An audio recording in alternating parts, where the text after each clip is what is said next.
So, I wanted to talk to you about, now we have those motorway jumps in Hardline, the massive, massive doubles.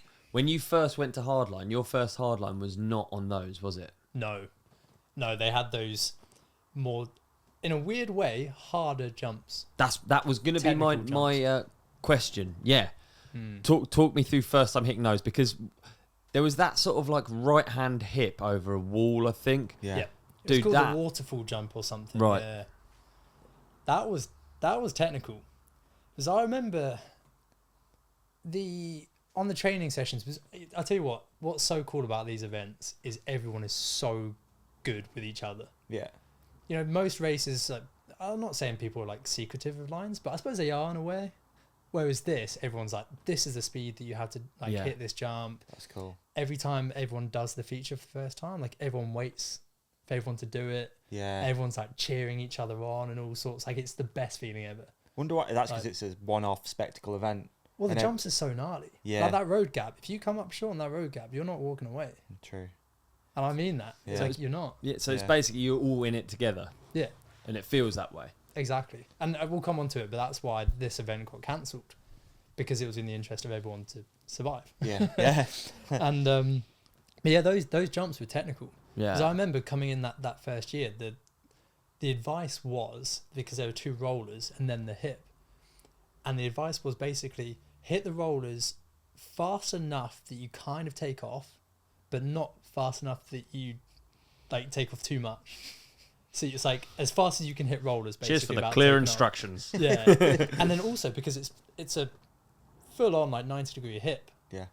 And if you go straight, it's almost like a little cliff edge. I remember a few riders going to the right and end up in trees, and there was huge miscalculations. The reason why that was is because the takeoff naturally takes you there, but it's dead straight, but it naturally pushes you to the right. Right.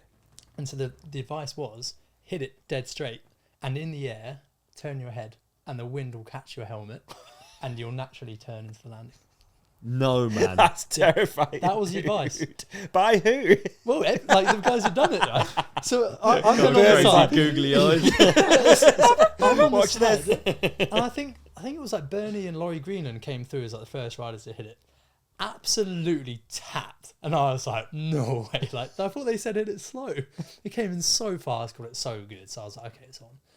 But yeah, you take off dead straight, dip your head, and you just come in. It's the weirdest feeling ever.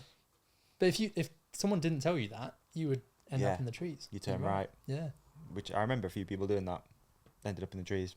I love good advice on big jumps. I really appreciate it more than like when you Sam Reynolds. I've always taken advice from him on big jumps, and it's like just little things he says that help you so much. You know, don't try too hard on the one before, and you're like, I know what you've just said there gives me is such useful information. You know what I mean? Like, yeah. I mean, I've never been told to look one way and the wind takes my head. Yeah, that's a weird feeling. Well, neither had I. Might be different with your head. So weird. Well, the first time I got it. Sorry. Oh, take it back. I'll bleep that out. I'd never do stuff like that to you. I feel really bad. What big head jokes? Yeah, I feel really bad. I'm sorry. Don't worry about it, mate. No, I don't. No, I don't like it. I hate that stuff. I almost couldn't resist though. I'm sorry. It's been a long day. I feel awful. So the big motorway ones are less technical. Less technical, but just big. This year, they were less scary because we knew that they were possible. Whereas the year before, no one had tested them. Yeah. Yeah. Because, Dan Afton built the on-off, tried it, nailed himself, got concussed. And so no one had tried the on-off. And then... I guess then Bernard crashed on it. Yeah, then he was Bernie the first crashed. guy who then had an OTB. Yeah, then they changed the takeoff that night. Right. And then we all just tried it again for the first time that day. So it was a bit like, is this even possible?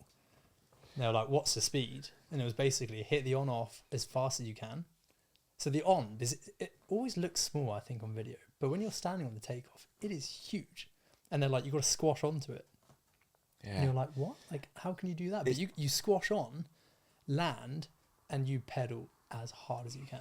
it's so tough to get perspective on TV, isn't it? And I think Red Bull and stuff do an amazing job with the angles and stuff like that. But there's a few more vloggy, like GoPro angles of that jump when they were stood looking at the landings, and you just like, holy, it doesn't look like that on TV.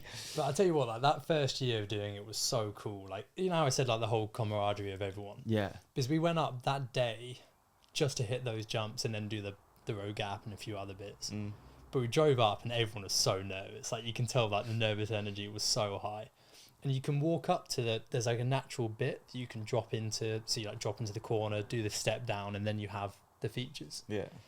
And everyone's at the top, and it's you might as well just be a gorilla beating your chest. Honestly, I remember Brooke just going around, just literally grabbing people by the shoulders, like screaming, shouting. Everyone's like, come on, like, no shit. Yeah, it's going nuts. Everyone's so pumped up. And I think I watched, who was it through? I think it was maybe George Brannigan and someone else, or Chaos or something like this, tried it first. But I think like one or two people trained it.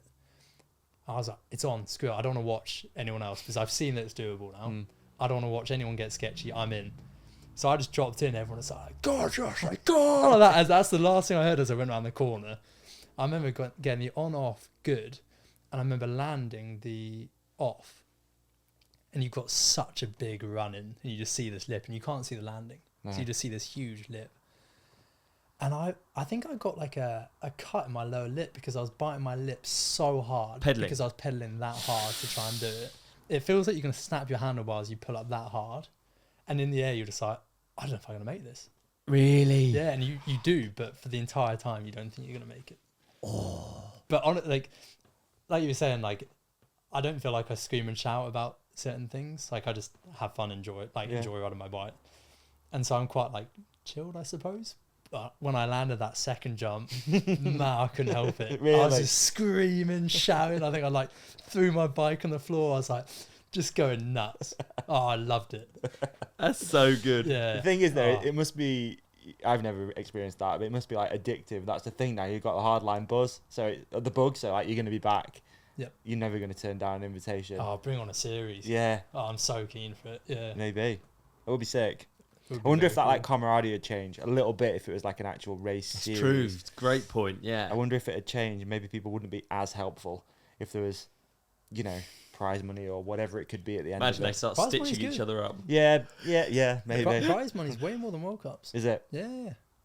I don't think I've ever really thought about or heard what the prize money is for Hardline. Do they publish? Do they talk 10 grand? about it? Yeah, I think so. Yeah. Do they? I don't know. I think it's more than that. Is it? Yeah. Yeah, I don't know. So 15. But then what is it for a World Cup now? It's like World Cup's abysmal. 3 grand. Isn't it? Yeah. Just about pays your expenses to get there. You're like the best in the world. So, That's insane, isn't it? Yeah. but at the same time, like it depends what you do it for.